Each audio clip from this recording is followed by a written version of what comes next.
Hai guys, welcome back to Movie Ministry, channel yang bisa banget buat kamu jadiin referensi sebelum kamu menonton. Guys, kalian pernah cari tahu nggak, rumah kalian itu dulunya seperti apa? Mungkin setelah menonton film yang satu ini, kalian jadi penasaran mengenai sejarah rumah kalian. Masih dari negeri ginseng, film yang akan kita review hari ini berjudul Sinkhole. Film yang baru rilis bulan Agustus 2021 kemarin ini memakan biaya produksi mencapai 15 miliar won atau setara dengan 180 miliar rupiah. Dengan alur cerita yang menarik, film ini berhasil mencampur adukan perasaan penontonnya. Film ini sendiri merajai box office Korea dan berhasil merangkul 1 juta penonton hanya dalam waktu 6 hari saja. Penasaran seperti apa jalan ceritanya? Mari kita mulai.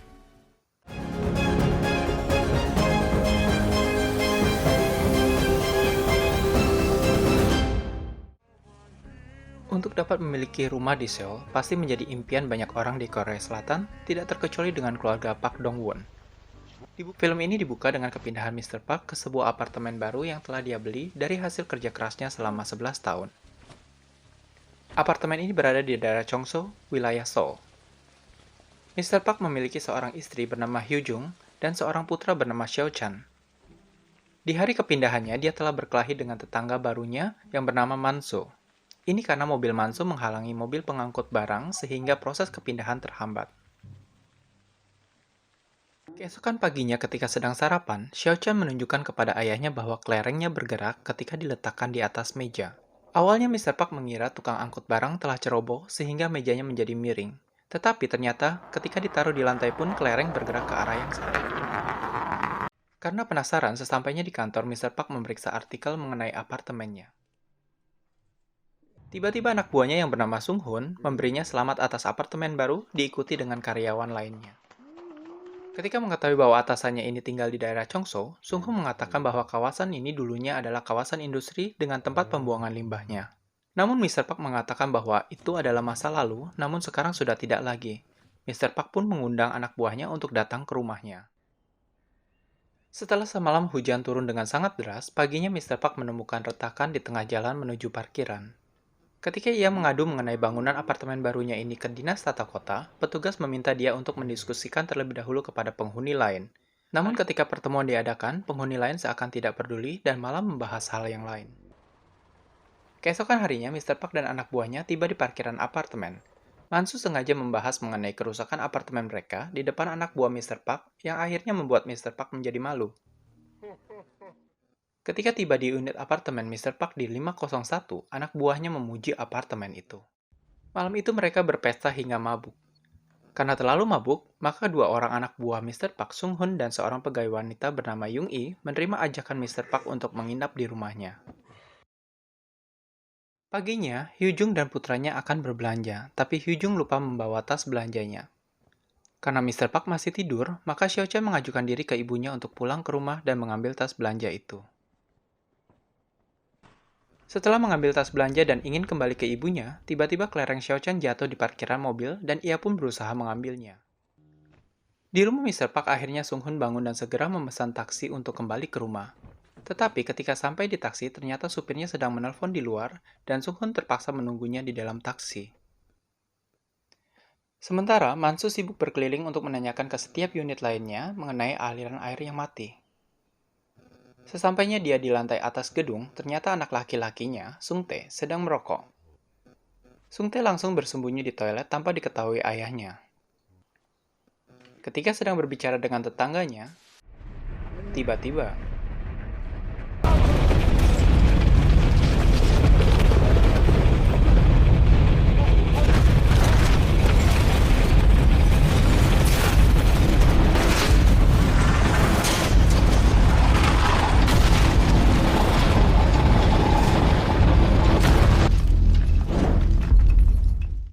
Mr. Park terbangun dan segera mencari istri dan anaknya.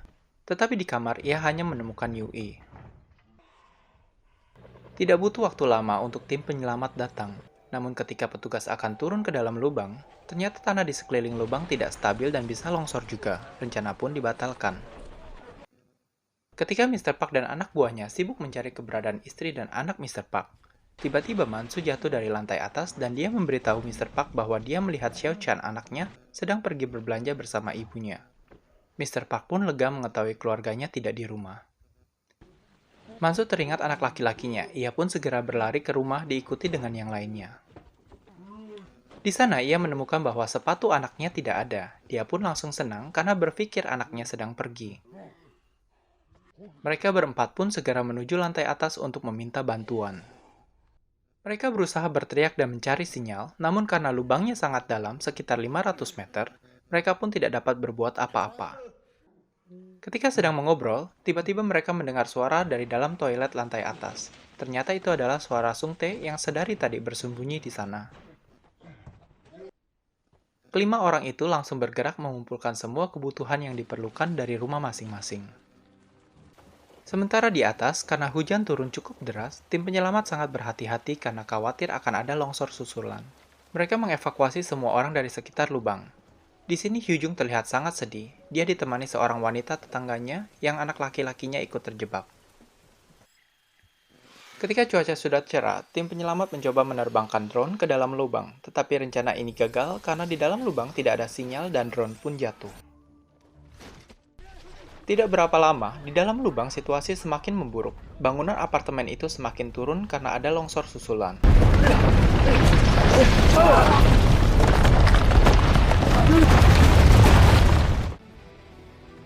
Kelima orang yang selamat saling berusaha membantu satu sama lain untuk menyelamatkan diri.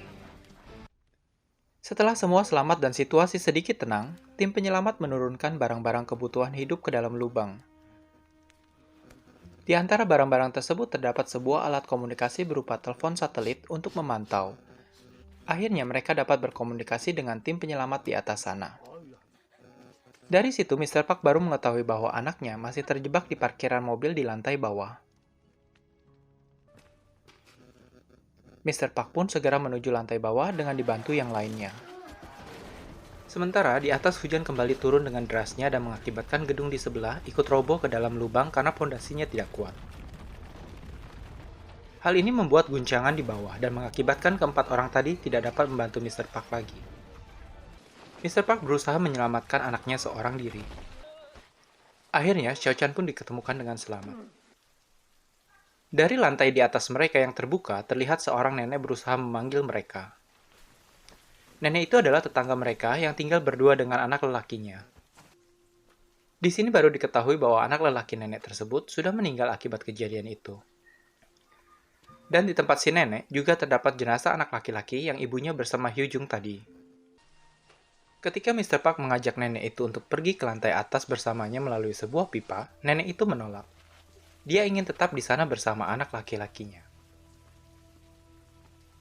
Akhirnya, Mr. Park berusaha kembali ke lantai atas hanya dengan Xiao Chang anaknya.